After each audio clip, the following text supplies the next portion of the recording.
It's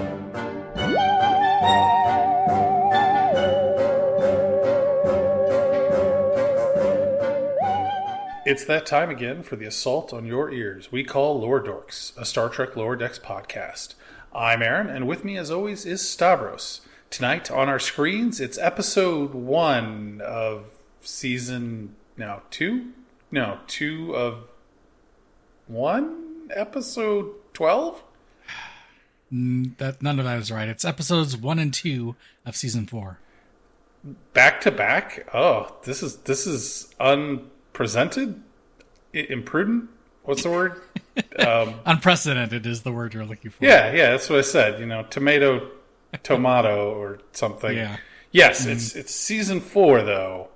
Episode 1, Tuvix, yes.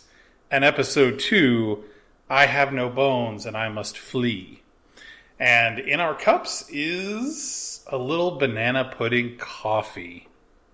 Yes, so we're reusing one of our old smoky moonshines that we drank for the trailer episode. So we've mixed a bit of this banana pudding moonshine with iced coffee. I've been drinking it a bit. You know, I'm not a big coffee drinker. I had to actually go to Rochelle, my wife, and ask her, hey, how do you make coffee so I can have it with this drink? Wait, did you make your own coffee? Well, I mean... I just went to Pete's, man. That's probably smart, too, to be honest. Yeah, but we did make it at home. I'm drinking it right now. You know, I'm not usually a huge fan of coffee, but the tartness of the coffee is kind of being squelched a bit by the delicious banana flavor. So it's drinkable, certainly. I'm not sure if I would take this over a straight-up banana pudding, you know, just straight over ice or something, but it's not bad. Yeah, I'm definitely going to give it a middling ranking for the drinks we've tried. Not terrible, not great. Yeah. Where'd you find this one? Is this something that you wanted to mix up with a little banana pudding? I think I found it online somewhere. Not that I spend a lot of time on the internet trolling random drink mixes or anything. No. I'm not an alcoholic. I don't go to meetings. No, definitely not. Well, let's talk about these 2 episodes. What episodes? Let's talk about the episodes. Yes, so we're going to do a little synopsis action. So for Tuvix, Twovix, not the character that was murdered. Yes. For this Straight episode. Up murdered. In this season premiere, Aaron's favorite new Vulcan joins the crew. God damn it. Just in time for a historic mission involving Aaron's favorite ship, the USS Voyager. God damn it. Neither of those things are true. Meanwhile, Tuvix's famous death is retroactively made justifiable as Cerritos crew members subjected to spontaneous Tuvixing immediately try to take over the ship. So there was nothing spontaneous about it. It was totally intentional. It was all intentional Tuvixing. And you know what? That may or may not be true. It was never justified. It's still not justified. I call bullshit on your whole synopsis. None of your synopsis is accurate at all. Well, you know what? There's a whole little a bit at the end here where everyone's promoted except for Rutherford. Again, that part is not an accurate synopsis. Oh, wait, shit, it is accurate in this episode. Yeah. Son of a bitch, you got me. Yeah. And then let's also talk about I Have No Bones. Yes, part 2 of the 2-part season opener. Yeah, so Mariner, who is still upset at her promotion, decides to force Ransom to demote her by being a complete jerk on an away mission to a menagerie of dangerous animals, including the most dangerous animal, which we'll talk about in a little bit. Yeah. Meanwhile, Boimler spends a lazy day apartment shopping, and Rutherford tries to brute force his way into a long-term relationship with Tendi. Wait, this doesn't sound like Tenderford that I know. That is way inaccurate. He's just trying to salvage his friendship, Stavros. Put away your fanfic. Stop shipping everyone. Jesus, Stavros. You can't change what is by changing your synopsis. That's true. Yeah. You might as well just watch the darn thing if you're listening to this. Just go watch it first. Why are you listening to me? This sounds like a terrible idea. Anyway, let's talk about Tuvix. The episode, not the man. Not the guy that got murdered. No. I mean, don't get me wrong. Like, if I met Tuvix in real life, I'd probably murder him too. But it doesn't make it justified. I'm an asshole. It's a known thing. Janeway, not supposed to be. No. But I want to talk about the changes to the opening credits first, actually. Oh, yeah. The new stuff is in the battle scene, of course, which keeps getting more and more ridiculous. So tell me if I'm missing anything. So during this fight, there is some new ships in there. I think a Breen ship chases a Klingon bird of prey. It kind of flies by there. There's the space whale probe from Voyage Home that makes the whale sounds.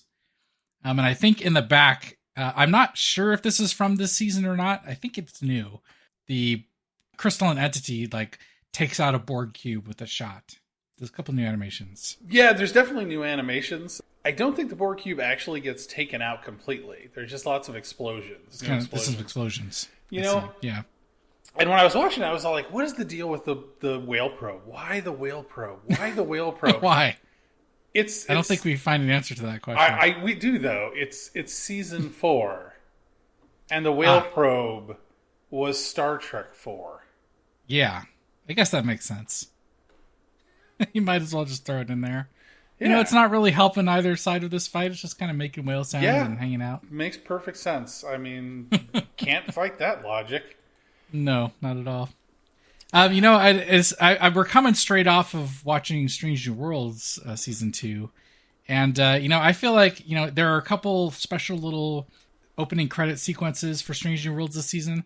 I kind of want to see Lower Decks kind of up its opening credits game a bit. I want to see something new and cool and exciting. Not just the we've fight only scene. seen 1 or 2 variant opening credits, right? Yeah. Yeah, for Lower Decks? Yeah, there was the what episode was that? The Peanut Hamper episode. And was that the only one, or was there another one? I think that's the only one I can think of, at least. Yeah, I may have started too early to use my brain properly. Yeah. I just want to see something they've got a challenger here in the top Star Trek series spot, so I just want to see them do something exciting. I think they're fine with what they're doing right now. Fair enough. But back to the episode, the thing we're here to discuss. This isn't Lower Decks and opening credits podcast. Maybe it should be, is all I'm saying. But anyway, so let's talk about the episode more. So there's the opening holodeck sequence where Boimler has to go clean out the waste filters. I know we've seen this sign before where it says Ensign at work, but why is this specifically Ensign job? I mean, I get it's a Lower Decks job. I love the gag. But why? Come on, how can you not laugh at that? It is funny, yeah. Yeah, just the specifically ensigns. Yes. Yeah. Not even crewmen, not even enlisted people get to clean it. It's just. But the real question is, why are the holodeck filters filled with neon green liquid? Stuff? Yeah, I had the same question, and he gets it on him, so it's not just like the gross gassy bit. It just gets on his pants. Like, what is it? What is in those filters? If we don't get an answer in this series, I'm going to be very upset. The only thing I could think of is there's some kind of decontaminating agent in there that just turns all of the stuff green, just to try and, contain it a bit. I don't know, man. No. Don't. It's hard to say. No. Yeah.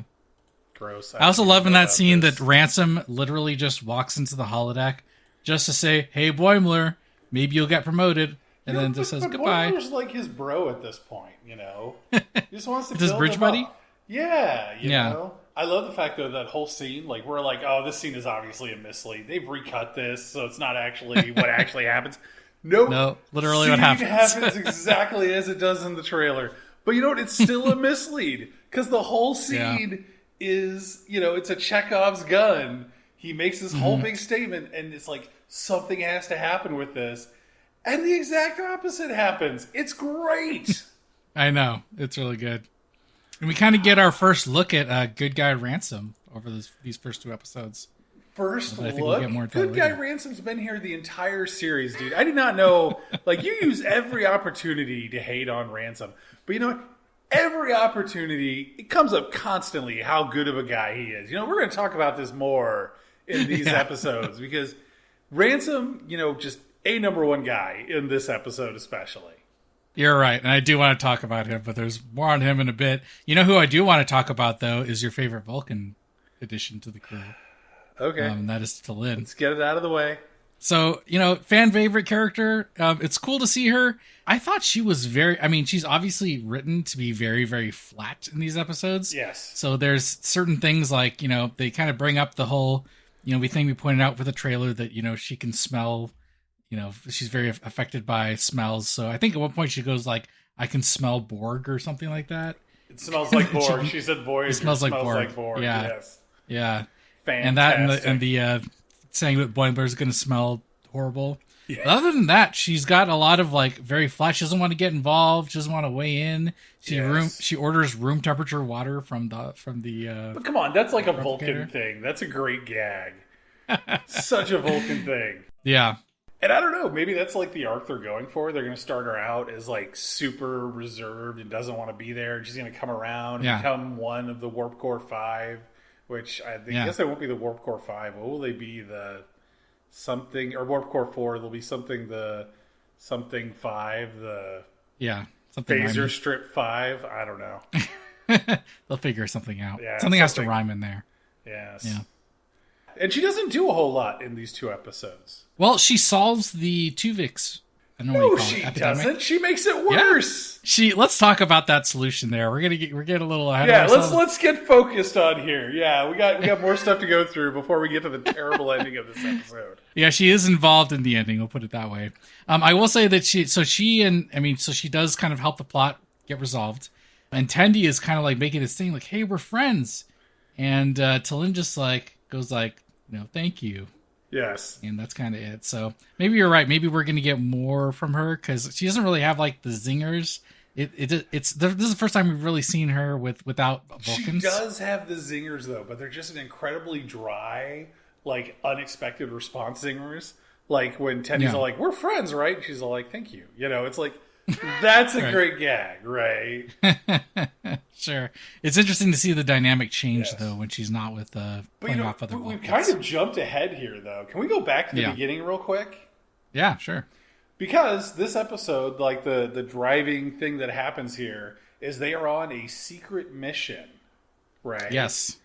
And what is Starfleet doing that it sends people on a secret mission that they know nothing about? Like, they're like, "We're on a secret mission to go here, and what are we going to do once we get there? I don't know, it's a secret mission." Like, somebody on the crew has to know. Come on. Yeah, I was thinking about this, because this whole, like, Voyager, picking up Voyager thing. So I have a theory. Are you ready? So, as you know, the station that they pick up Voyager from is not the museum station that we see like LaForge in command of. Yes, and it doesn't end up at that station either, which is weird. No, it goes back to Earth. Yeah, so the whole plot is that they're picking up Voyager from this super secret station and taking it back to Earth to show off as a museum ship. Yes. So my hypothesis is that the whole like turning it into a museum ship is basically a cover, and the reason why it's redacted is because they needed to put Voyager in this station and take like a year or two to like get off all the Batmobile armor, like all the future tech. Yeah, and then so it's just it's like a refurbished standard, issue Intrepid class now without all of the crazy additions. I mean, normally I shit all over your theories, but this one I actually like. Wow, I had to mark this down on the calendar here. Yeah, that's my theory. I'm sticking to it. I like the design of that station too. It reminded me a lot unique. of like, it's not this, but it reminded me of some of the early DS9 concepts. Yeah, I think you're right. Yeah, that's right. Yeah, very it's industrial, cool. Take some inspiration. Very hinty. But it also had bits like there's the butt or whatever from the orbital office complex from the motion picture that shows up all the time. Yeah. So it's clearly Federation design, but I don't know. I just got those hints from the design of it too, which will be interesting if they reuse this, or is this just another like one-off thing that they made? Yeah, hard to say because you don't even see it for a lot of the episode. No, you really only get a few shots of it, and then Voyager leaves. Yeah. Although let's talk about Voyager. I mean, what a great shots of this ship in the show. I was kind of surprised. Voyager has always been kind of like a hit or miss ship design for me. For certain angles, it kind of looks weird, at least personally, but they keep finding, shot after shot of it looking freaking awesome. So it looks really good. You know, though, that's really most of the Starfleet ships, especially like the hero ships. I really think the only like hero ships that really looked good from every angle was probably the Defiant and the NX-01. Like everything else, the wrong angle, just there was something unseemly about screws it. it up. You know? Yeah. It's like that girl you pick up in the club and then you get her back to your home lighting and you're like, oh, this was a mistake. Wait. I've never had that problem. Oh, right. I forgot. You were a child bride. I forgot. Correct.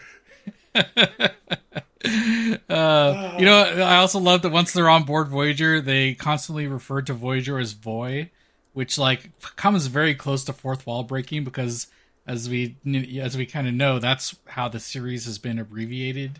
You know what though? I love it. And, I love that they refer to the, original series episode as TOS, and now they're referring to Voyager as Voy. And it's so good. I wonder what they're going to come up with for TNG. It'll be great. Yeah, they've had next gen characters on. Well, at least a couple. They haven't really gone the acronym route. I feel like they should. What else? I mean, there's so much cool stuff. I mean, all the sets very faithfully recreated on Voyager. The one thing that was hard, I bet you an animator just got really sad about, was there's a shot in engineering where they show the warp core going. And if you recall, Voyager's warp core has some crazy, I don't know how they did it on the show, but it's not like a next gen, light up the lights at the right time and sequence type thing. It's kind of like a it's got the sparkle whole, all over the place. It's got the lava lamp thing going. Yeah, exactly. Yeah. So some animator was really sad there. Yeah. It's not bad, but it's just somebody was very sad. I could tell. Yeah. But I mean, set after set. I mean, the bridge looks great. It's in a bunch of the shots. There's engineering. There's sickbay. There's the transporter room. Just everything. The whole episode is definitely a love letter to Voyager. Yeah, absolutely. It's hard to discount that. Although, I love though that when they built this, it's not a reference to like the best episodes of Voyager. And they do this all the time. The craziest, yeah. It's the most ridiculous episodes. And they even lampshade it with the whole, it's Voyager, shit got freaky. Love it. I think that's my new even favorite at the line. End, I think Freeman was like, and now that we've done with these Voyager flavored shenanigans, or whatever she says. Yes. Just goofiness. Voyager. It's good. Let's talk about the plot that happens on Voyager, though. Let's talk about the macrovirus. Yeah, spraying DNA on his babies. Oh. Yeah, that was a terrible line. Crazy line. But yeah, if you didn't know, or if you're a little rusty on your Voyager, the macrovirus is from the episode Macrocosm, and a kind of a little cameo in the episode Learning Curve. The giant viruses kind of go around and stab people or whatever it is they do. Yeah, I don't remember what they did. Killed everybody, though, and Janeway had to bring him back by going all Rambo. Yeah, that's one of the Janeway Rambo. That's all I remember about the episode is giant flying viruses and Rambo Janeway. Yeah. So, at this point in the episode, that Boimler is all afraid of missing out on his promotion. And so there, of course, Mariner is the one. Well, let me back up. So let's say hypothetically that the Voyager was at the station getting refit, taking all the Batmobile armor off. They just forgot to open this one panel that had the giant ass. No, but I mean, that's everything in this episode. They did such a terrible job. There was nanoprobes left lying around. Yeah. There was the freaking macrovirus. There was everything. Someone forgot to run a scan, or I don't know what it is. Absolutely terrible. But then, so Mariner lets out the macrovirus, and then Boimler is supposed to block a door, but then he gets freaked out because he doesn't want to screw anything up. And Ransom just follows it up and goes this is all your fault. Boimler, come in and help us out. Yes. It's come on. Mariner's the one screwing up here, opening random panels that she shouldn't be opening. You know what? Bullshit. It's a good thing she opened that panel. Can you imagine if somebody had done that at the museum display? Yeah. Just a whole bunch it would have been a bad time. Museum goers. So, they say that the crew has been inoculated against this virus, but has the average, Federation citizen been inoculated as well? It's hard to say. Oh, good point. Wait, how did they replicate in this episode? Oh, right. They did it through whatever. What is that? When they split, diffusion or some bullshit. Yeah. What's that word where they? I'm not a biologist. Change into two different cells. Yeah. Neither am I. That one process where they split mitosis. Yes, mitosis. There we go. That sounds right. We did it. That was our science moment. Now we're qualified to be science advisors on Star Trek. But the best part of this is just how like nonsense the escalation and de-escalation of the plot is. I think the macrovirus just literally like slaps against the control panel, and then all of the crazy like holodeck characters start popping out everywhere, just like for no reason. Safety protocols set to random. Oh, such a great gag. Yeah, that was pretty good. And then they find the Borg nanoprobe and make it a macro probe. Yeah. Oh my god. I love that the holograms are all like the evil. Like we got Chaotica, which is awesome. And then the freaky clown, which is awesome. Yes. And then like the horny Irishman that from Fairhaven. Janeway. Can we just talk about this guy real quick? Of course. I love that he's one of the villains, right? Yeah. Oh my god. So why are they in cahoots? Why are they all on the same team? It doesn't make it's crazy. It's awesome because it's Voyager. His whole plot arc, the episode is actually surprisingly, it's not good. I'm not going to raise this up, but it raises some interesting philosophical discussions, and especially you mean Fairhaven, right? Not this episode. Yeah, Fairhaven. Right. This episode, there's nothing philosophical going on here. It is ridiculous slapstick from beginning to end. But no, so in Fairhaven, the whole thing is, Janeway goes to one of Tom Paris's holodeck programs and meets a holodeck personality, and they fall in love. And it's the actual holodeck program falls in love with her and is so forlorn he can't do his job. It's dumb. But what I love about this is so there's a couple of scenes where he's seen wiping down consoles like they're a bar top, which, because he was a bartender in the original episode, is fantastic. But he also just makes the random statement of, I miss my wife. Yeah. Which is hilarious. Does he mean the deleted holographic wife? Yeah, because Janeway deleted his wife. And this is Tuvix, a play on the episode of Tuvix, where Janeway murders Tuvix. Oh, God. I feel like if I started works on a lot of levels. Digging through, the clown from The Thaw, Janeway straight up killed him. Yeah. That's right. I feel like if I went through and watched all of these episodes, it would be every episode would be about Janeway murdering someone. I feel like you might be right here. Although, does, we're kind of jumping around a bit, but, the animatronic Warp 10 lizards. Oh, the salamanders. Them. Yeah. No, but she leaves her babies to die. Somewhere. Oh, yeah. Awkward. Yeah. Let's just move on. I don't want to go down another rabbit hole about that episode. Just Janeway murder. I still love the inclusion of those things in this episode, and that they get assimilated. Oh my god! Did you notice the macrovirus in the Borg, alcove room, the cargo bay? It looks like it had partially eaten, I assume, Harry Kim's clarinet, and it's just kind of floating around. Just goes to go toot toot. Yep, I thought that was great. Fantastic scene. And of course, the solution to the assimilating virus. It's still just ridiculous just thinking about it. It makes no sense. No, it's, Boimler had escaped and frees Rutherford, and Rutherford has the perfect solution, and that is to infect the ship with cheese curds. And that is the reference to the episode Learning Curve, where that exact thing basically cripples Voyager. Yes. And it's funny because, okay, I got to comment on this.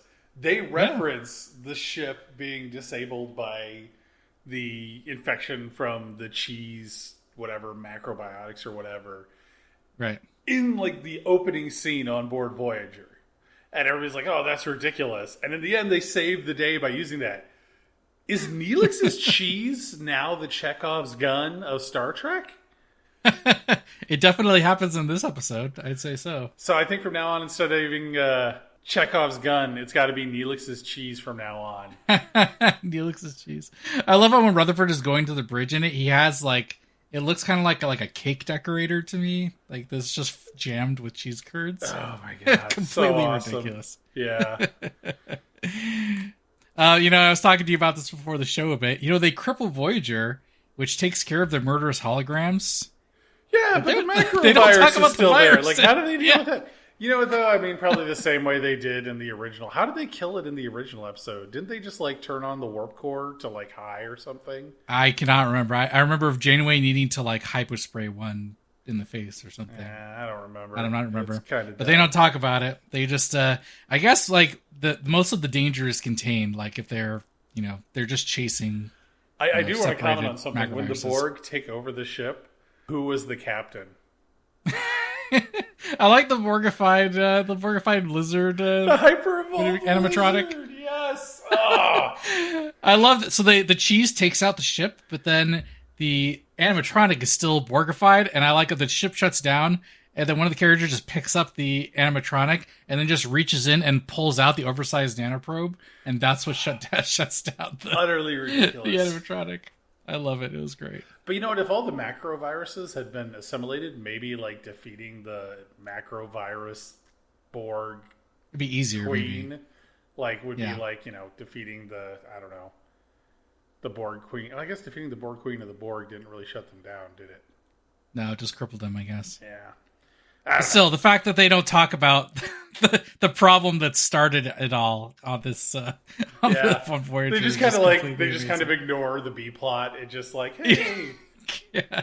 And then they open the museum anyways. You think there'd be a point where they'd be like, maybe we need to go over this with a fine-tooth comb. Let's run a scan for a change. Maybe we'll come up with something dangerous. Let's go back to the Tuvix, the Tillips dilemma. Oh my gosh. Subplot. I don't want to talk about I this. love that this... what goofy characters to get involved. Again, we're getting towards the... Because, as you know, this is big internet argument about Janeway being a murderer. And we're getting very close to breaking fourth walls here. They just kind of talk, we'll just do whatever Janeway did. It'll be fine. Yeah, and then the lower deckers are like, does she know that Janeway straight up murdered Tuvix? Oh my god. You know what the funny thing is, though? Like, I heard that and I'm all like, man, we say that all the time in reference to that episode. Completely. Yeah, like exactly like verbatim, too. That's just got to be like something everybody says in response to that episode. Whoa, she straight up murdered Tuvix. So. Yeah, well, she did. I love it that the Tillips is like, well, yeah, I guess I'm just here now. I sure do love being alive. It's so dumb, especially since you know what's coming. Oh my god. I love Shaxs' line where he realizes, like, Captain Freeman's like, Janeway just straight up killed him. And Shaxs is like, oh shit, Janeway didn't mess around. Yeah. I also love when Shaxs asks Phillips about if he has any physical memories from T'ana, and just the look on his face. Just the pupils get really, really, really small. Oh, yeah. Great work on the animator's job on that one. Definitely. Oh, my God. I like how they just realize, hey, we don't have to solve this problem. We just need to take Tillips to Earth, and then they'll solve this problem. Yes. They're trying to get out of the quandary, the moral quandary of what exactly to do. I would love an episode that's actually that, where like the entire episode is them trying to solve a problem, and they're all like, why are we trying to solve this? There's a whole space station devoted to medical science. Let's take them there. Send them to the farm. Send them to the farm. This whole episode is just, it does not follow continuity. It ends. What can you do? I love how they also use the word Tuvix as a verb. Like, okay, we're going to Tuvix him. Oh my god, so good. And then, as I alluded to earlier, the combined people are like instantly evil the second they get combined. Kind of a little crazy there. They immediately jump on board for the plan, which is fantastic. They're just immediately there. Yeah, I get it. They need to make the plot work. It was funny. It took Tuvix a while of existing before, they were able to murder him in a horrific way, right? Yeah. Like, if they had done it, like, in the first few seconds, throw him back in the transporter, he probably would have been like, good idea. Yeah. Yeah, probably. But, I mean, it did give us that great moment, though, with Captain Dr. Friglimo. That's obviously the creepiest one. Aside from maybe Steve Stevens' combination with the whale. No way. That's second best right there. Oh, man. I need a fish. It's so bad. I don't know what you're talking about. That's such a great scene. It's definitely funny. And I love T'Lyn, your girl T'Lyn, comes in with a solution.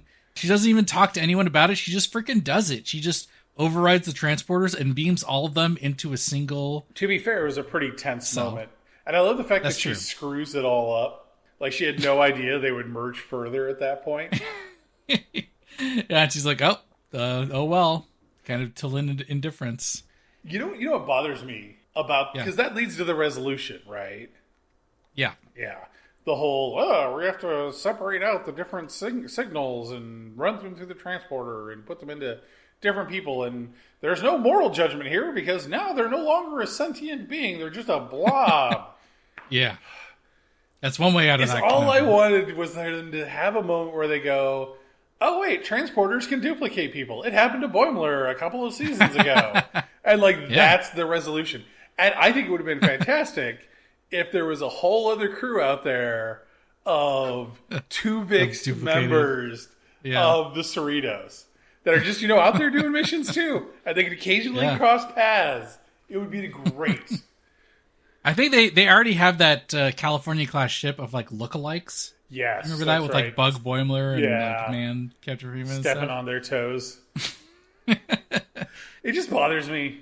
I think that would have been just such a fantastic end if everybody, there'd been this huge conflict about how to resolve the issue, and then the lower deckers are just like, well, yeah, this happened 2 seasons ago, and then somebody on the command staff is like, oh yeah, that's a good point, and then that's the end of it. It's just done. Yeah. Well, alas, opportunity missed. Instead, we get the meatball, as they call it. Oh my god, so gross. It is pretty gross, but they get resolved, and T'Lyn. I feel like there's an argument to be made about T'Lyn just murdered about 10 people when she did that, and made them non-sentient blob. But I mean, at worst, it's involuntary manslaughter. I guess maybe it's voluntary manslaughter. Or... I'm wondering what because as she says, her whole purpose here is to look good for the Vulcan High Command. So I wonder what that her former Vulcan captain was like. Yeah, I do love the fact that she's just logical. Whoops. After she turns them into the meatball. I wonder they beam him into the brig, I think. Yep. But then in the next scene, they have him in sickbay, and they're all bouncing on biobed. And I'm thinking how did they get them in there? Did they just beam them over there and hope for the best? Transporter, obviously. He's gonna break the biobed. I love in this scene. There's a scene of T'Illips in his what I think is Billips's quarters, and there's this computer display that's above Billips's bed, and it's a MSD type display, but it's not within arm's reach, which makes me think Billups just has an MSD just above his bed as decor, I guess. In arm's reach if he's sitting or lying on the bed. You don't have to really stretch. You can only hit the bottom third of that console. I don't know, yeah. I mean, it's there for looking at, not touching. Yeah, Stavros, that's true. Don't you understand? Clearly, you and I spend a lot of time in different types of bedrooms. The ones I go to, where it's all look and all computers, and I see. I can't afford the other type. That's going to harken back to Data's quarters. Oh my god. That made me think of that. Anyway, let's see. Oh, on Voyager, I love the scene between Boimler and Mariner, where Mariner gives him the pep talk, and that comes into the promotion play later. But the head pats. Oh, the head pat dying. I feel like you can only head pat Mariner when she's restrained, because otherwise she'll punch your face. Oh my god, yes. And the there's a bunch of just really blink and you'll miss it scenes in this episode. Yeah. Earlier 100%. The bro moment between Ransom and Kayshawn, where Ransom's all I listen. Hey, yeah, more evidence for your good guy Ransom. Dude, Ransom is the best commander in the series. I'm putting it out there now. Yeah. No one is better. I do want to talk about that a lot too, but it's let's just talk about it now with the promotions. Mariner gets promoted at the end of this episode, and she can't take it. She doesn't like it.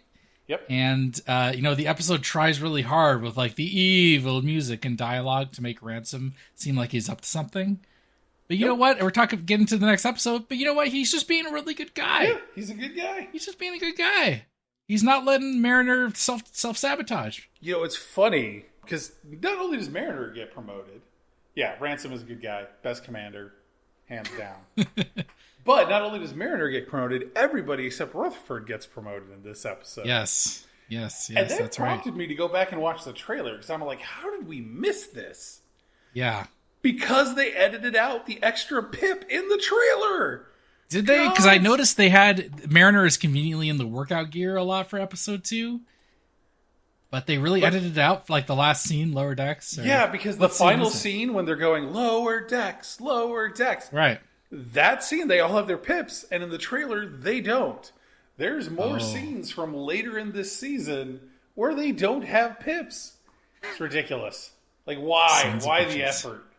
Just to lead us astray. They wanted the promotion to be a surprise, and you know what? They succeeded. So should we really be mad about that? Yes.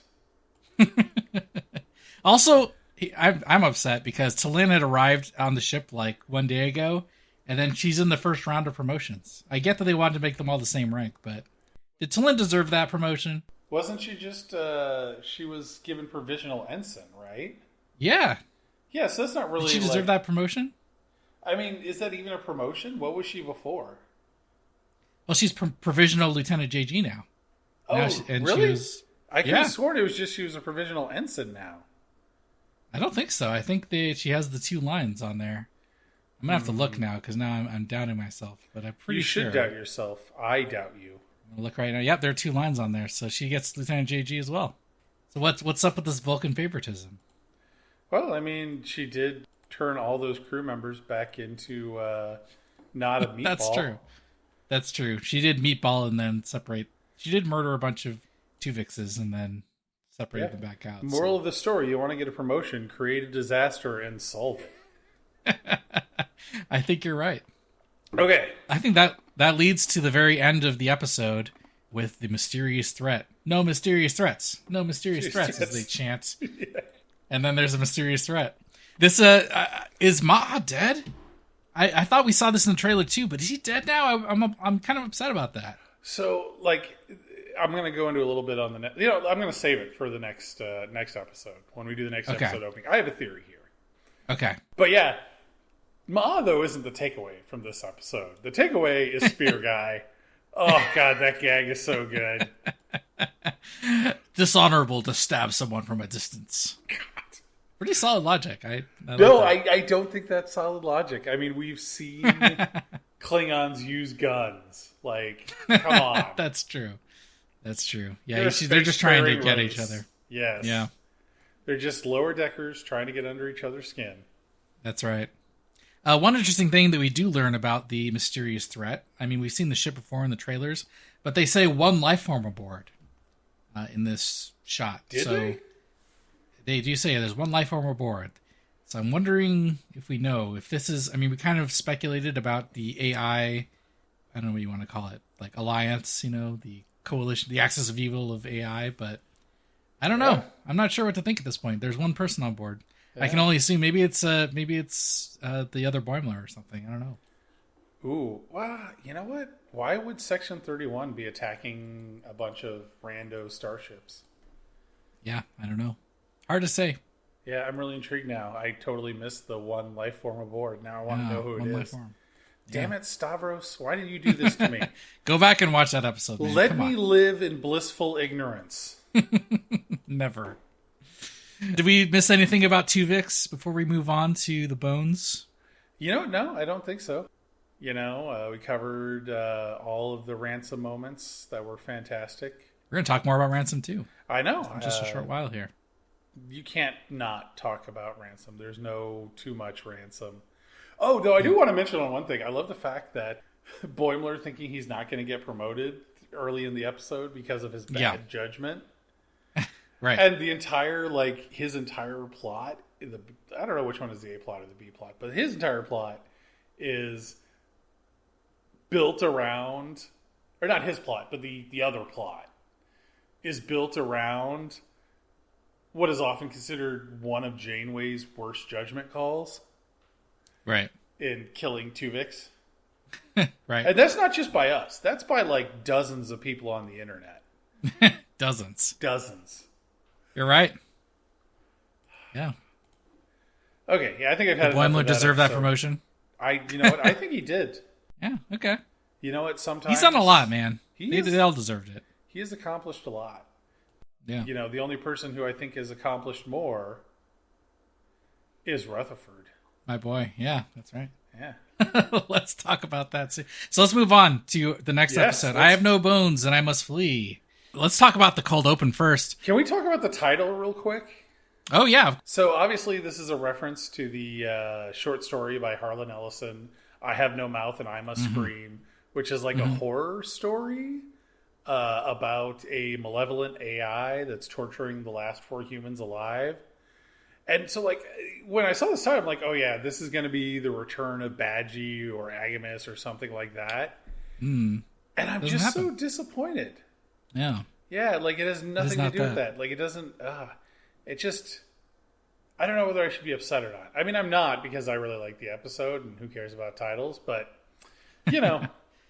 Hey, titles matter a little bit. This one, at least, it mentions bones. I feel like they probably came up with this as like a name of the episode with the AIs in it. Yeah. But then they came up with something better and like, oh, we have this good one. Yeah. And then there's a monster that eats bones. Let's just use it for it's not a reference to malevolent AIs. It is just a reference to the cutest bone sucker ever. Absolutely. Okay. Let's talk about the cold open first. Yes. I love the vertical warbird is a real thing. Vertical warbird so is canon now. Man, I want to see more of this. I want to see people making 3D models. I want to see fan art. Yeah, I want really to see like it showing the up in Star Trek design Online. of the ship too. It has a lot of like weird like design elements that you don't see a lot in starships. Yeah. It's just you don't really know what a lot of the function is for the items on it, but it has these weird like I'd almost call them Bussard collectors that have like this weird flowing thing where they come up and out of the backside. You know, the shape is just slightly weird for the nose cone. And I don't know, just overall, I really like this design. Really fantastic. It's definitely not just a faithful recreation of the prototype Warbird. It is something new entirely, and I think it's a really fantastic starship. But we'll talk about that more in our starship episode. Definitely. I really like it as well. But really, the highlight of the scene is the crew on board. Yeah, absolutely. They're like, yes, I have my own plans and schemes. Yes, the Romulan lower deckers, which I think this is the first we've seen of Romulan lower deckers, right? I think so. So now we've seen multiple Starfleet lower deckers. We've seen Vulcan, Pakled, Klingons, Borg, and now we got Romulans. Hey, it's the key player. I totally want to see Jem'Hadar lower deckers now. That is the thing I want. Oh man, make that happen. I love how even the captain, it's not just lower deckers that are all like goofily conspiratorial. Yes. Like the captain's like, I don't like this. I want to focus on being suspicious. Yes. So good. Comically evil. Made me laugh. Yeah. Let's talk about your theory, because, you know, in this scene, on the bridge scene, they've got the cute Targ pet on there that Ma'a, got from the previous captain. I refuse to believe that Targ is dead, so I feel like your theory might go into what I'm thinking too. And when they blow up the Romulan ship, which, spoilers if you haven't seen it, the Romulan ship gets blown up. Yeah. Afterwards, they show the debris, and in the Klingon episode, like the spear is just floating there in space, like in perfect order, right? Right. And then in this one, the captain's chair is just floating there, perfectly pristine. Yeah. No people bits anywhere. I think that they are getting beamed up or transported or downloaded or something. Yeah, so you would expect to see more viscera in a show like this? If they were getting murdered? When you put it that way, yeah, no, I don't expect to see more viscera in my animated sci-fi comedy show. But okay, I'm just asking. But they did all that, like, showing Riemann gore everywhere. Why would they not just put a splash of blood on the chair or something? Although, I guess, if you're getting vaporized, you probably wouldn't leave blood. You know what? Stop leading me astray. Astray. Learn to speak, Aaron. Astray. Stop leading me astray. So you're still going with the they're getting beamed up kind of a thing. Or downloaded. I'm going downloaded. Downloaded, okay. Yes. Yeah, is this working into the AI Alliance subplot, do you think? No, this is something different because of the life something else. Thing. I bet it's a collector ship. Oh, it could be. Yeah, like Ma'a was like, he did something special this evil Romulan captain did something special. So it's like they're just collecting these people. Interesting. We shall see. Not enough information to work on. I refuse to believe that the cute Targ is dead. So I love that that's your benchmark. They're not going to kill that cute little guy. Well, not on screen. Not on screen. You're right. And they'll tell the viewers like you that they went up to live on a I don't know what Klingons farm. Whatever makes bloodwine. Yeah. Is it actual blood? I hope not. Jesus, can you imagine? Like, think about how much bloodwine like Cisco and Klingons drink, right? And everybody drinks it. Oh God, that's monstrous. Jesus. I mean, it's got to be real blood, right? Do they have like putting it out there. blood farms where there's just like people hooked up to like? Oh God, Stavros, why are you making me think about this? Oh. I'm just saying the blood and bloodwine has to come from somewhere. I'm betting it comes from the bloodberry, which grows in the Kephalolans, and you know that sounds Klingon to me. Famously, is tastes very coppery, just like Klingon blood. Actually, is Klingon blood coppery? Because like sometimes it's red and sometimes it's purple. I wonder what it tastes like. Yeah, I don't know. And it's alien blood, right? Yeah, I think so. Well, now I've got to taste the blood sometime. Yeah. What does Klingon blood taste like? You know what? The next time we're at a convention, we'll have to ask one of the writers. Yeah. I think that's a great idea. That won't seem weird at all. Look, we've had a debate ever since we were trying to figure out what's in blood wine. Just be like smacking your lips as you ask them. So, Klingon blood. The question is, what does Klingon blood taste like? That's not weird at all. Let's talk about the episode. Why have we spent so much time on this topic? I don't know. God. I don't know. You know what does happen in this episode, though, is we find out Shaxs and Dr. T'ana are kind of on the rocks. You notice that? They've, Shaxs and Ransom kind of talk about it a little bit. They got the little stretchy scene that we saw in the trailer from the next gen episode, The Price. The kind of creepy leotard wearing. You know what, Stavros? Scene. Just because some people have problems with their bodies doesn't mean everybody does. I personally am wearing a full body stocking right now. That does sound like you. Anyways, moving on. But yeah, I mean, Shaxs and Dr. T'ana, they're on the rocks. I feel like Shaxs is not enjoying T'ana's. He says he's kind of alternating clingy and dismissive, and they kind of go in the Robin Hood program later. I love that, though. He's not really into it.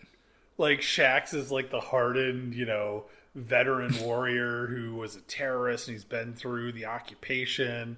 And, he just wants some tender feelings and sweet moments. That's and right. T'ana, the cat girl, just wants blood and violence and hot, rough sex all the time. Yeah, Shaxs is known to rip people apart too, but you know what? He just wants some love. Yeah, that's his job. It's not his life. That's true. But sadly, no real resolution here. No. We just know that they're kind of on the rocks. So, although I do love that, throughout this episode, and this happens frequently, where like people treat T'ana like she's like an actual cat, rather than. And talk to her about their pets. What race is she supposed to be, anyways? Do they ever say? I think she's supposed to be Cation. Really? I believe it's Cation. Okay. So let's talk about each different subplot, though. So there's the subplot of promoted Boimler looking for his new quarters. Yes. This is like an A and a B and a C plot. Totally Yeah, I think there's three separate what was ones the word? Going on. Unperformed. I don't know what you're talking about. Practical. Unappled, unbananed. What? Unprecedented. Yes, that's the word I'm looking for. That's the one. Banana, that's the drink I'm drinking. Okay. Anyway, so he's been promoted. Boimler's been promoted.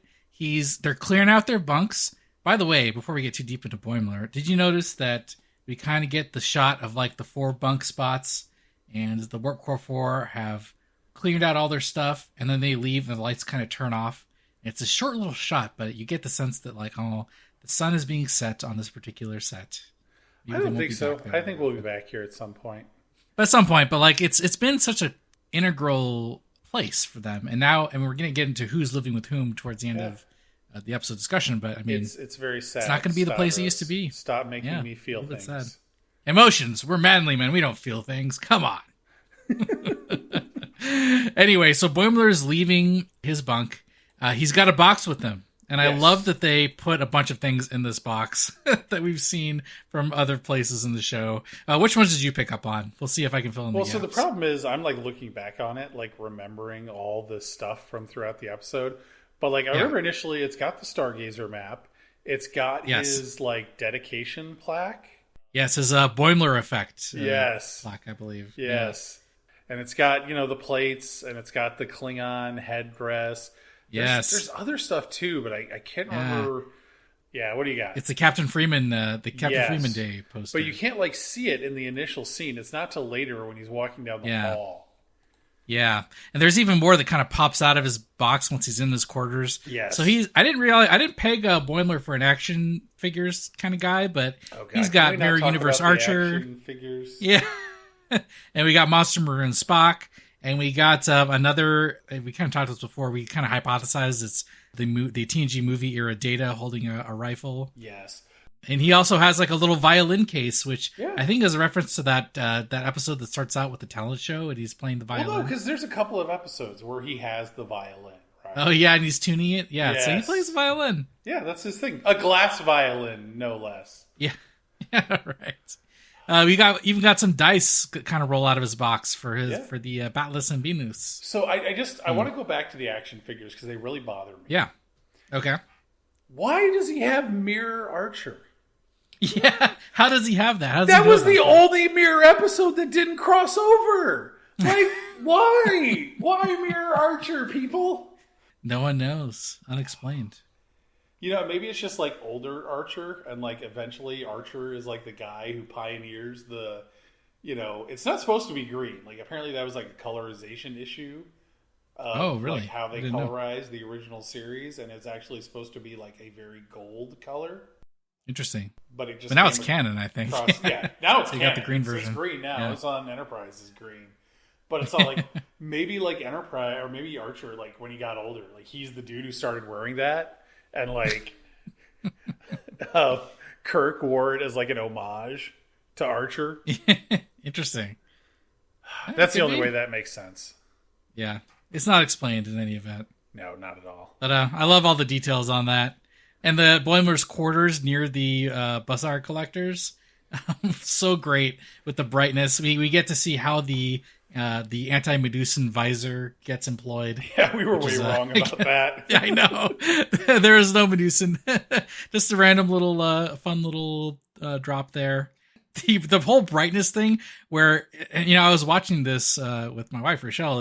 It while he's getting blinded by it, she's like, come on, the windows have shades on them. Yeah, like that was my response. I'm like, they're in space. There has to be some sort of filters on these windows. And I'm thinking, like, has Boimler just never been in like someone else's quarters where he's had to like operate the controls because he's been in the bunks this whole time? Yeah, 100%. Maybe he just doesn't know that they have this feature. Exactly. And it's funny though that you say that your wife said that, and then like I said that, and it's like. I think that is one thing, like, the writers really get the fans. Like, that they included that scene knowing how the fans would react, and then added the payoff at the end of the episode. Yeah. So good. So good. I love it. And the whole, him going back to that, is it the same room, or is it, like, a different room? Because Boimler seems surprised that it's, like, once again, right next to the Buzzard Collectors. It has to be Is it the same room or a different because one? The room he was in before had just a regular bed, whereas the room him and Rutherford were in had bunks. Yeah. Okay. You're right. Yeah.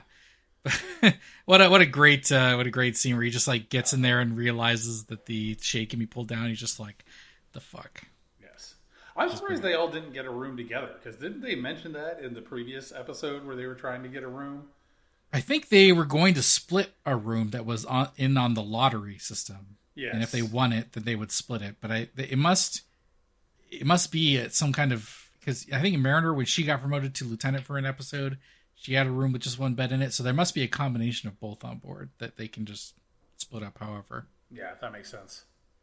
Did you notice when Rutherford is hanging out with Boimler in the quarters at the end, he's working on like the little miniature tractor beam projector that Wesley had in early Next Gen? Oh, is that That's his what little that project. was? Yeah. I was all like, what is that? I know I've seen it before. Yeah. That was a crazy little reference. Oh my god. As I recall, Wesley like turned it into a force field generator somehow too. Yes, that's because completely ridiculous. He kept people out of engineering in the episode where they all got drunk and Data finally lost his virginity. Right. Exactly right. But I like that it all turns out well for Boimler. I'm hoping that Boimler and Rutherford together bunking in the same room means we get more Boimler Rutherford interaction, because usually it's the Boimler Mariner duo.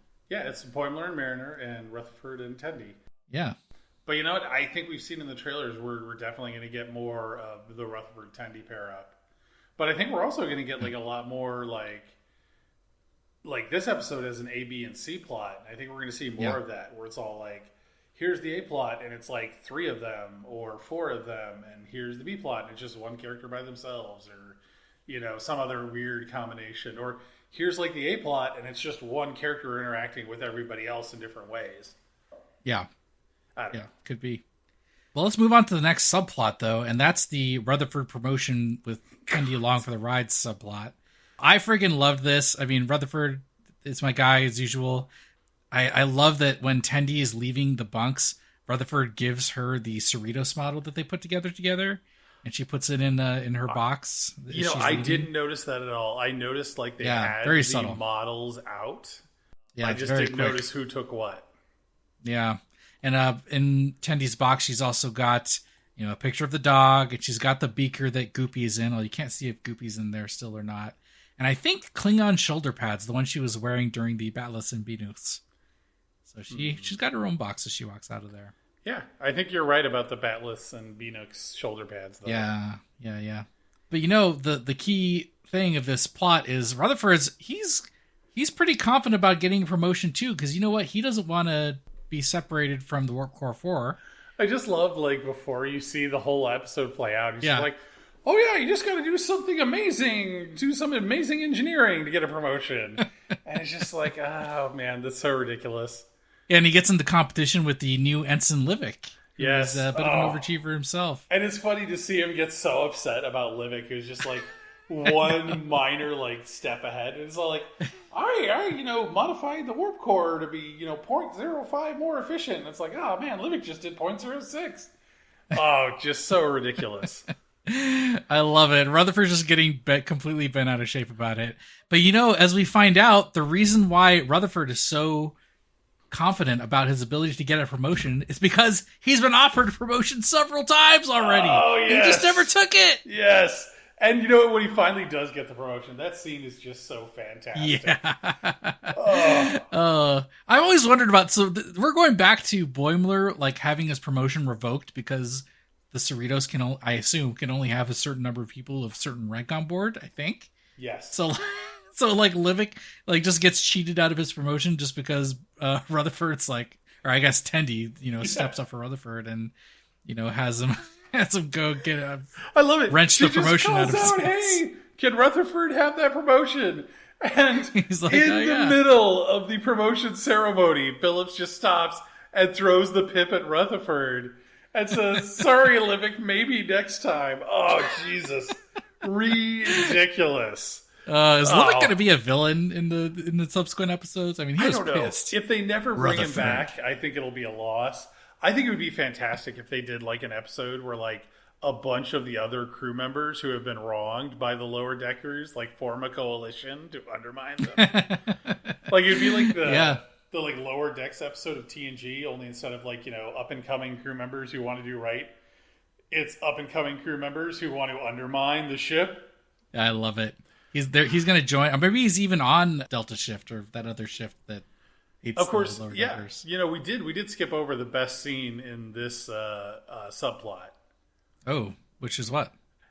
Tucker tubes. They finally have a name.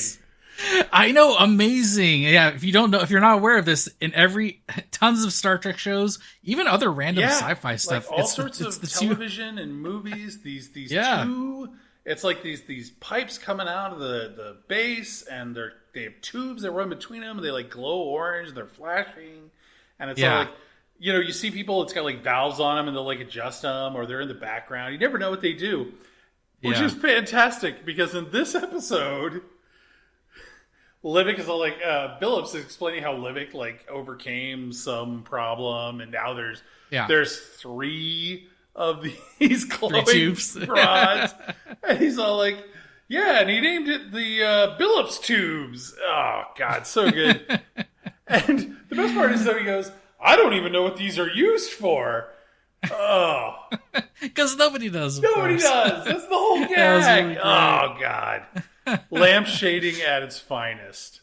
It's really good. But I love that they now have this real name in Star Trek, and they're kind of been legitimized by Lower Decks of all the friggin' shows. They dropped the name for it. It's really great. But yeah, now as a proponent of Tenderford, I love this subplot. There's this scene where they are working together, and Tendi goes, yeah, so we can like go back to like complimenting people behind their backs. I was like, yes, because they're that wholesome. Moment. Yes. But Tendi really showing her command chops here, man. She's not afraid to stand up for her friend, get him that promotion. And as we know, the whole thing with Rutherford declining the promotion was because he didn't want to be too far from his friend. So, all kinds of warm fuzzies from this. I loved it up and down. It was great. Yeah, no, that whole resolution to this subplot was just fantastic. Could not get over it. Just A+ all around. Totally. But now we get to go into the main plot. Yes, the main one. We saved the main one for last. This is I called it the Mariner Ransom subplot, but it's kind of the Menagerie. So this is the Ensign Gary subplot. It introduced the best new character to all of Star Trek, Ensign Gary. So I'm assuming that since T'Lyn is kind of a fifth wheel, Ensign Gary was introduced to like even things out. It could be, yeah. You don't sound confident in this theory, Stavros. I feel like he was at like I can imagine the writers' room where they're just like, man, so we need a guy. Let's say his name is Gary, and let's just call him Ensign Gary. And then they just stuck with it. It's like they have this thing that's recurring theme where like, it's Steve Stevens and Gary and what are the names of the freaking whales? Oh my God, if Gary isn't Gary Garrison, I'm gonna die. Well, Gary is his last name, I assume. No, I assume it's his first name. Something Gary. Okay. Hard to say, but yeah, it's they threw him in there. He's got the speaking part. I thought he was going to be a red herring. Maybe it's Garrett Gary. That could be it. Garrett, yeah. Right.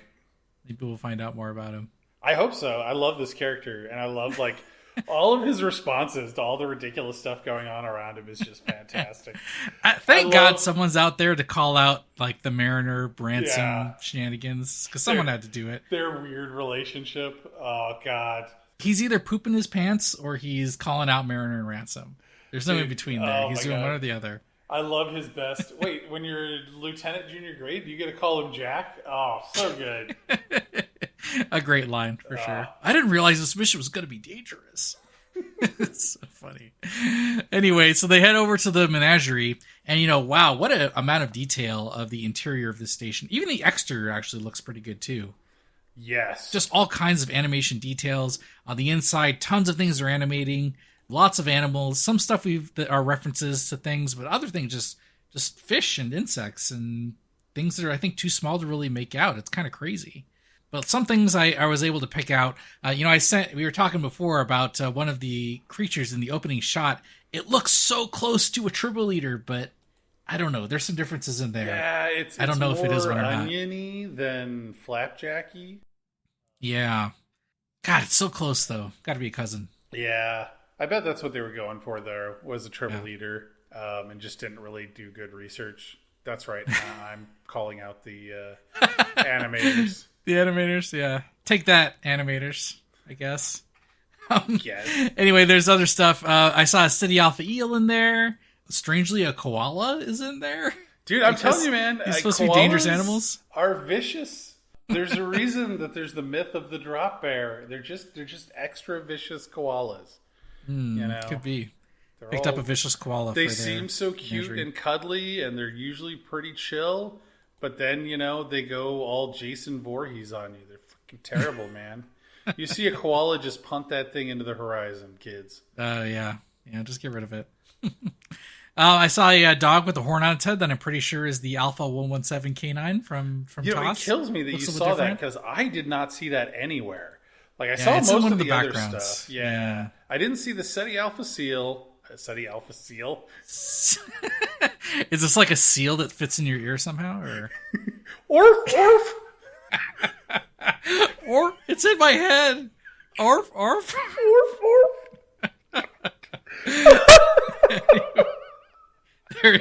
There is no seal in this dangerous menagerie. Oh my god. Anyway, get it together. Okay. Back on track. Anyway, you know what's interesting is apparently the three-headed snake with the crystal ball, which I didn't know this until today. It's called an Aldebaran serpent. And apparently it's a real animal that Q had just turned into briefly. I didn't realize that was supposed to be like a real thing. I thought it was like some kind of a godlike thing that Q uses in that episode, but apparently it's like a real animal. Not. Yeah. Yeah. But weren't they supposed to be like intelligent? Like they weren't animals, right? Something like he wasn't that. Yeah. turning into a bunch of different random animals, right? Like No, he didn't turn no. into a buffalo or something. No, no buffaloes or seals. No buffaloes or seals. Or. But yeah, I mean, it's supposed to be dangerous creatures in this menagerie, so that was in there too. I also noticed in one of the flying containers, we got the flying turtles from the Peanut Hamper they episode came back last and season. there's flying snakes. Flying snakes, yeah. Some of the animals, I kind of wonder if they were like references to the animated series, because there's a couple of animated series episodes where they went to like alien planets and saw like bizarre, alien animals. Right. But, I didn't have the time nor the energy to do the deep dive.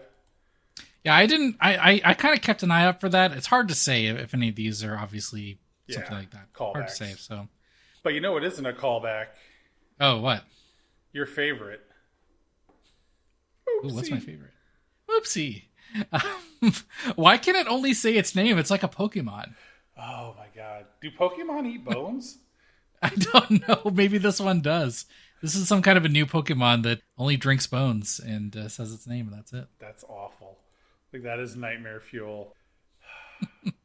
It's interesting. The Moopsie enclosure is right next to the humans enclosure, and right from the start, the picture on the wall of the umbrella is upside down. So there is kind of a hint, even from the first shot of the humans, that they're screwing with something in there. But why? How are they controlling the other enclosure from a panel that's in there? I don't know. It's a little bit of a stretch to see how these guys are controlling. They're purposefully doing that, because I know their plan was to have the Moopsie escape and eat the Banana Man. Yeah. Yes. Banana Man. But yeah, I guess. I guess they were going to let the He Moopsie out looks like first. a banana. He's not a banana. He is a cactus with a flower on top. They say he's a tree. I don't know where you're getting this banana from. Bananas grow on trees. Come on, man. Does he have bananas hanging off him or something? No, he's not he's not a banana tree man. He's a banana man. He's a man that is a banana. I think your banana cream coffee drink I'm is accurate. getting to you. Well, that's why we're doing the banana pudding and coffee, because famously, as Janeway said in Voyager, there's bananas in that coffee. Wait, no, that is not what she said. Pretty close. There's coffee in those bananas? There's a Moopsie in that banana. I don't think that was what she said at all. Oh, God. Oh, God. Back on track, yes. Let's talk about the Moopsie. I mean, part of me wants a little plush of Moopsie, but the thing is, so hang on before, you Paramount people make a plush. It's got to be cute. It's got to be the same shape, but it's got to, like, the face has to open and, like, the jaw has to be enormous, just like it is in the show. Ooh, like when you squeeze it, the first time it says Moopsie, and then when you squeeze it again, it's like jaw opens to show the fangs. Oh, God. Yeah, that's what I want. That's a great idea. I love the way it walks, too, where it's just like lolling from side to side. Oh. And it just jumps when it goes in for the kill. Oh, my God. Oopsie. Whoopsie. You know, they do such a great job because it's so cute, but they do the like typical horror tropes where like you see it peeking around from a doorway or a vent or something, and yeah, oh man, or you just like see it standing in the distance. Yeah, it's so good. I love it. So there's the shot where like Moopsie drops from the ceiling vent and drops onto Cactus Man and like starts eating him. And like none of the characters want to help him at all. They're just like, he's just like, ah, and screaming as it's like starting to eat him. And all the rest of the characters are like, goodbye. And they just run away. I love the fact though that like that immediately follows the scene where they accuse him of not having bones. Like, I'm ossified. Oh, I'm totally ossified. And sure enough, he was. Yeah, and now he's dead. That's why you don't keep sentient beings in your menagerie. Probably smart. Yeah. Although I will say I'm kind of disappointed. You know, I called out that in the trailer, I'm like, oh, those are the telepathic, telekinetic kids from that episode of TNG, because it's the same outfits. It's the same outfit, you're right. But no, not at all. They're just randos. Yeah, they're just a-holes. Yeah. They were upset. They were not only incarcerated, but they were greedy. Greedily incarcerated. Yep. Well, you know. How about the creepy new Ransom teeth at the end of the episode? Oh, because Mariner, you know, had to knock out his teeth. That was. Well, I don't think they're creepy. I think he's just had them installed, so his face is all like bloated and stuff. And, like, is that what it was? Yeah. Once the bloating goes down, everything will be fine. Yeah. Fair enough. Yeah, I mean. But let's talk more about the relationship between Mariner and Ransom in this episode. So, you know, at the beginning, you know, during the stretchy scene. Or no, was that last episode? Yeah, where she's kind of like. Episode. It was this one. Because she overhears them saying, she overhears Ransom saying, "Oh, she's not going to be my problem much longer." And he's like, right. I meant that was because I wasn't going to, you know, rise to all your nonsense. And I'm like, yeah. Then you wouldn't bit of a say stretch, it like I thought that, there. jackass. Yeah. Come on. They're trying really hard, right? They tried really hard for the red herring. I don't blame Ransom. I blame the writers. Actually, no. They're trying too hard. That is totally in the vein of what Ransom would do. Just completely say something in a wrong way to be more ominous than it really is. Yeah. Yeah, that and the ominous music at the end of the first episode. Oh my God. Like, haha, I'll get you. And then, you know, sure enough, he turns out to be the good guy Ransom, wanting to do the right thing. And wow, applauding him for it, by the way. I mean, what a great thing to do. Ransom, I think, in this episode has done more, for my opinion of him, than the whole previous 3 seasons combined, I think. Though I do want to comment on one thing. So, obviously, the standout new character. You know, I don't think Ensign Gary is a new character. I think he's been around before. I think we saw him in a previous episode. But This is the only episode I remember him from because, you know, I have a memory of like 2 weeks. I love, though, that like when, you know, shit hits the fan, he makes the comment about how he should have been an outpost scientist. Yeah, so and this is good. totally a callback to Ransom's hating on outpost scientists. Oh my God. I know. I loved it. Too late now, Ensign Gary. Sorry, buddy. Well, you know, like I said, we need more Ensign Gary.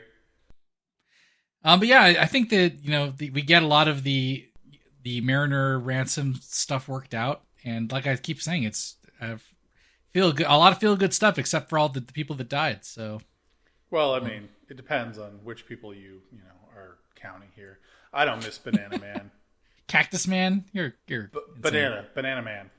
Sure. You know what? Twitter poll time. Is he Banana Man or Cactus Man? Make it happen. I'll have to start that right now. Oh, wait. You can't do a Twitter poll. You have to do an X poll. I did an X poll. Yeah. I'll have to put it on the X. Going back to the whole roommate situation, what's the room? So we know that, you know, Boimler and Rutherford are going to be roommate together. What about everyone else that just got promoted? Because they're not going to be in that little section of corridor anymore. Who's rooming with who? Maybe they'll be neighbors. Think so? Well, who's room? If are they going to be 2 people per room? And I don't know. Who's going to be Mariner's roomie? I'm not assigning people to their quarters. You know, Jesus, I'm not pick. the housing authority on board the Cerritos.